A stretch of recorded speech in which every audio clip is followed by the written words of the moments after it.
ګرانو ملګرو سلامونه او نیکې هیلې. خدای جل جلاله دې وکړي چې روغ جوړ او صحتمند واوسي. د اقتصاد د علم زده کوونکو او مینوالو د یوټیوب او فیسبوک له لارې څخه د اقتصادي علمي پروګرام لومړنۍ ویډیو درته وړاندې کوم. دغه پروګرام به انشاءالله همداسې ادامه ولري او د دغه پروګرام له لارې به زه پر هغه موضوعاتو چې ستاسو غوښتنه وي بحث کوم. کوشش به کوم چې پر هره اقتصادي موضوع په ډېر اسان شکل سره تشریح کړم، ترڅو نه یوازې د اقتصاد د علم زده کوونکي بلکې ټول لیدونکي او مینوال ترې ګټه پورته کړي. د انټرنیټ د ګرانې بیې او مشکلاتو په خاطر به زما ویډیویي پروګرام له 10 دقیقو څخه زیات نه وي، ترڅو ټول ملګري ترې ښه استفاده وکړي.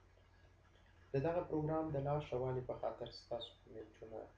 او نظریات ضروري دي. په تېره هفته کې هم ما یو اقتصادي لیکنه د فیسبوک له لارې څخه خپره کړل چې عنوان یې و بشر څنګه اوسني پرمختللي حالت ته ورسېدی؟ آیا اقتصاد په دغه پرمختګ کې رول درلودی که یا؟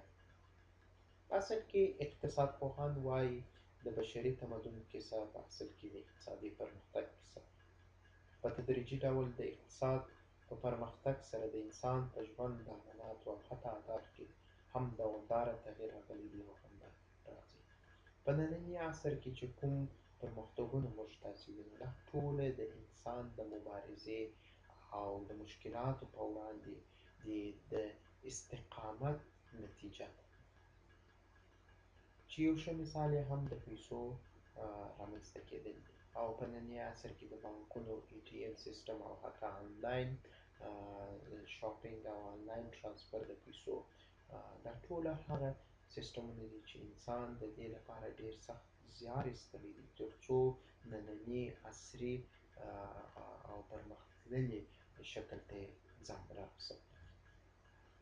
د دغه موضوع د لا روښانتیا لپاره موږ تاسې کولی شو چې اقتصادي تدریجي تحول پر څلورو برخو باندې وویشو. په اصل کې دا یو شي ته باید موږ تاسې متوجه واوسو چې اقتصادي تحول یو تدریجي تحول و. هغه داسې یو تحول نه دی چې په یو ځل باندې منځته راغلی دی، بلکې یو په تدریج سره او د وخت او زمان په تېرېدو سره دا تحول منځته راغلی. نو موږ تاسې دغه تدریجي تحول پر څلورو برخو باندې ویشلی شو. لومړنۍ یا اولیه دوره، حیوان روزنې دوره، زراعتي دوره او څلرمې صنعتي دوره.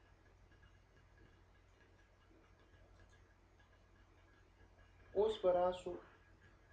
د لومړنۍ یا اولیه دورې ته به راسو. وبخښئ دغه کمپیوټر کې څه مشکل دی. اولیه یا لومړنۍ دوره د انسان اړتیاوې ډېرې محدودې وي او انسان د هغه د پوره کولو لپاره پر ځان باندې مصرف کول، یعنې خپل اولیه ضرورتونه یې خپله ځان ته برابرول. اولیه اړتیاوې یوازې خوراک، کالي او د سرپناه ځای. هر کله چې به یې د لوږې احساس وکړي نو دوی به د ځان د مړولو لپاره د څه ناڅه خواړه، سبزي، میوه یا غوښې به لاسته راوړلې او هغه به یې استعمالول. چې په دغه وخت کې ځینې ټولنې چې به سبزیجات او میوو ته یې لاسرسی زیات و، هغه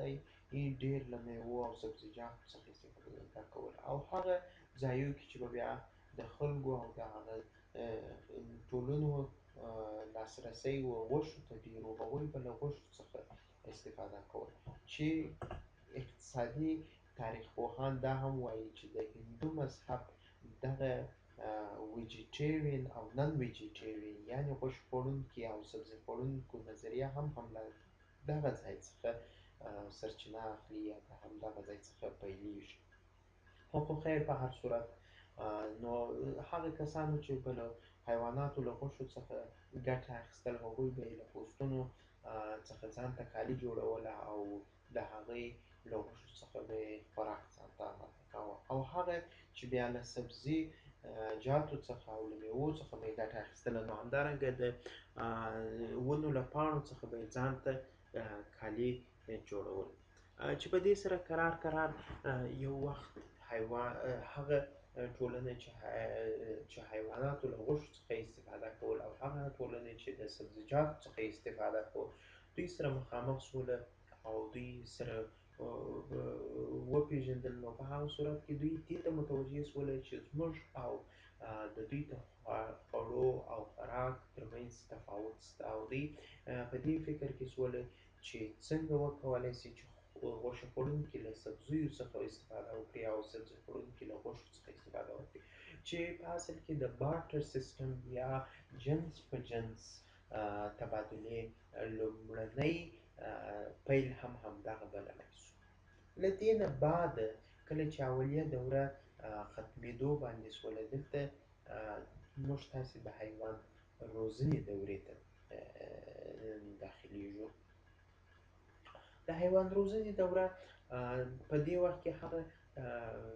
ټولنې کې چې کوم کسانو چې د حیواناتو د غوښو څخه استفاده کوله، هغوی د ښکار په وخت کې دې ته متوجه سوله چې ځینې حیوانات خپلو بچیو ته شیدې ورکولې، نو دوی هم له دغه شیدو څخه استفاده پیل کړله او له دغه شیدو څخه یې ځان ته خوراک پیل کړي او دغه شیدې به یې څښلې. نو په دې سره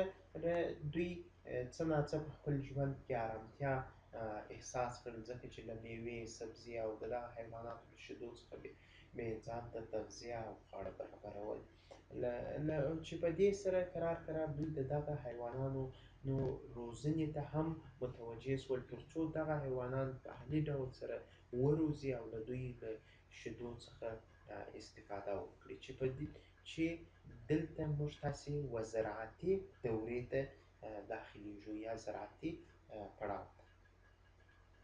دا چې مخکې مو هم وویل چې دوی د حیواناتو په روزلو پیل وکړ، خو د حیواناتو روزل هم خپله یو مشکل و، ځکه د حیواناتو خوراک لږ او د دوی کرونده او زراعت سره هیڅ نااشنا و، نابلده وه، نو په دې وخت کې دوی به له یوه ځای څخه بل ځای ته کوچ کاوه، کوچېدل تر څو خپلو حیواناتو ته خواړه لاسته راوړي، او دوی داسې یو زراعتي سیستم سره او میتود او تخنیک سره بلد نه وو تر څو خپله کرنه وکړي، او هغه په انګلیسي کې یو متل دی چې وایي necessity is the mother of invention. اختراع چې ضرورت چې دی یا اړتیا چې د هغه د اختراع مور ده. نو دوی هم د دغه مشکلاتو سره د مخ کېدو په اساس باندې د اخر خپله د زراعتي سیستم سره یې کرار ځان آشنا کړي او تخمونه یې لاسته راوړل او هغه تخمونه یې کرلو باندې پیل وکړ، چې له دغه ځای څخه موږ د زراعتي دورې څخه کرار د صنعتي دورې طرف ته ځو. راځو د صنعتي دورې ته. په زراعتي دوره کې دوی له ډېرو مشکلاتو سره مخامخ شول. لومړنی مشکل یې دا و چې دوی نسوای کولی مثلا چې په ډېره اسانه سره د خپل زراعت او کرونده مخ ته بوځي. مثلا لومړني ساده ماشینونو سره دوی هیڅ نابلده وو او نه یې ساده ماشینونه درلودل، هر کار به یې په لاس باندې کاوه، چې کرار ما مخکې هم یو متل ویلی چې necessity is the mother of invention. په دغه اساس باندې دوی کرار دې ته متوجه شول چې څنګه نوي تخنیکونه او میتودونه په کار واچوو چې په خپل زراعتي سیستم کې موږ ته اسانتیا منځته راوړي، چې په دې سره یې کرار لومړني یا ساده ماشینونه لکه مثلا بیلچه، لکه ګاډۍ او لکه داسې نور شیان یې کرار له دې سره دوی د هغه اولیه شکل سره دوی له دې شیانو په جوړولو باندې بوخت شول او له دې شیانو څخه په ګټې اخیستلو سره بوخت شول، چې نن ورځ همدغه بنیاد او اساس یې هغه صنعتي دورې هغه وخت و، او نن ورځ عصري ماشینونه یا مډرن دغه era of inventions چې ورته ویلی شو یا هم ورته machinery eras ورته ویلی شو، دا یو نننی اثر دی. دغه پروګرام به پر همدغه ځای باندې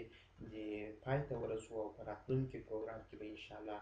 د مونیټري پالیسیز په اړه باندې، د ګراشمز لا په اړه باندې، او همدارنګه د نورو اقتصادي موضوعاتو په اړه باندې هو رښتیا د منی او د منی فنکشن د پیسو د وظایفو او په دې اړه باندې به هم ان شاء الله بحث ولرو. دغه موضوعات ډیر ساده موضوعات دي او زه غواړم چې په ډیر لنډ ډول سره باندې تاسو ته تشریح کړم او پر هغه اصلي موضوع باندې چې مثلا بیلانس اف پیمنٹ دی، بیلانس اف ټریډ دی، انټرنیشنل ټریډ دی، دغه دی بانکونو سیستمونه دي، منیټري پالیسیز دي. پر دې باندې به ان شاء الله چې وخت ضایع کوو او پر هغه باندې به په تفصیل سره غږیږو. تر راتلونکي پروګرامه به پر همدا سپارم. ښه